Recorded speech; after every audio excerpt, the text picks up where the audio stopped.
Okay, this is just a short little explain everything presentation, screencast to review the roles in feudalism. So we know, we've seen this chart before in your book, the king, monarchs at top, then you have the nobles, the knights below them, the nobles kind of looked after the knights, and then everyone else besides that, the labor class, was at the bottom, that was the peasants.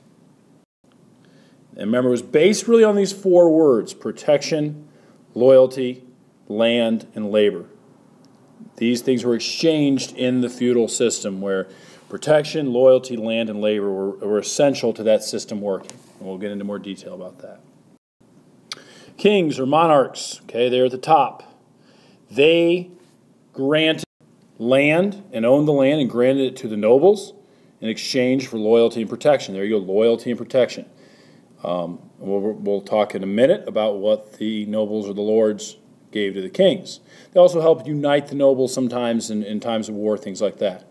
They also believed in the divine right of kings.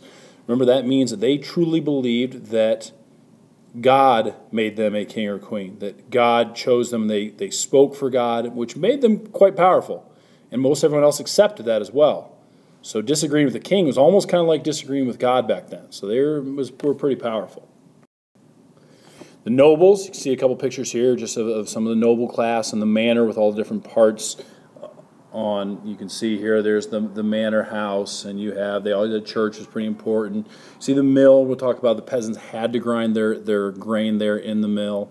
And then there's the village, and probably those houses maybe even look nicer than what they really were. There were probably a lot of straw huts and things like that where the peasants lived in the village. The role of the nobles, they were the landowners. Talked about that. They're granted by the king. They controlled their land in the manner they looked after it, after the village and the peasants. Some might have been cruel, some of them might have been nicer, more, but it depended. They did provide knights and protection for peasants, and the monarchs primarily. They provided that loyalty and that protection to the king in time of need, because the king really, especially in early feudal society, they didn't have strong armies. They relied on the nobles. Later on, we'll start to see kings become more powerful and have their own national army. They also had to pay taxes to the monarch for exchange for all that land and that they got. And remember, land was everything back then. Really related and really translated to wealth. Nowadays, not so much. It can translate into wealth, but there are plenty of people in our society that make plenty of money that don't own land at all, or maybe just a little bit. But back then it was very important. Knights, we know the knights. I know you guys did a lot last year on those. They're the warrior class. They provide protection, loyalty to their lord and monarch. Sometimes we know they fought in tournaments, jousting, things like that, and demonstrated chivalry, which I know in your knighting ceremonies last year you learned a lot about knights. But they were the warrior class. They were and looked up to. There were other common soldiers. Sometimes the peasants had to be common soldiers, but the knights were the main warrior class. Okay, peasants. Finally, at the bottom were the peasants. Everybody else were the labor. They worked the fields. They had to pay taxes and kind of rent their land. They were what provided all the food and stuff to make the manors run. They also had to be required to grind their grain in their lord's mill.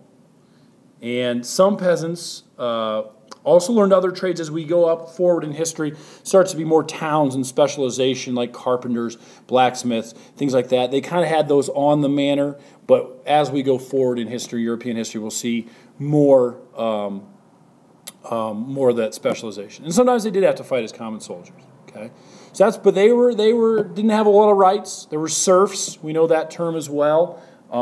Remember, serfs are the lowest class. They had not a lot of rights, but the peasants didn't either. And peasants made up probably about 90–95% of the population. Okay, something to consider. Think about this. If you were alive during feudal times, would you want to change the system? And probably it depends on your perspective. Depends who you're asking. Okay? And I know last video you expected me to have for your entertainment pictures of my puppy Merle as a pup on the beach in a lake in Colorado, and him and his brother Freddie, his yellow lab adopted brother, when they were pups. So hopefully you enjoyed that. All right, we'll have a discussion tomorrow, and we'll do some role-playing with the various roles of feudalism, have a little bit of a debate, and should be a good time. I will see you guys tomorrow.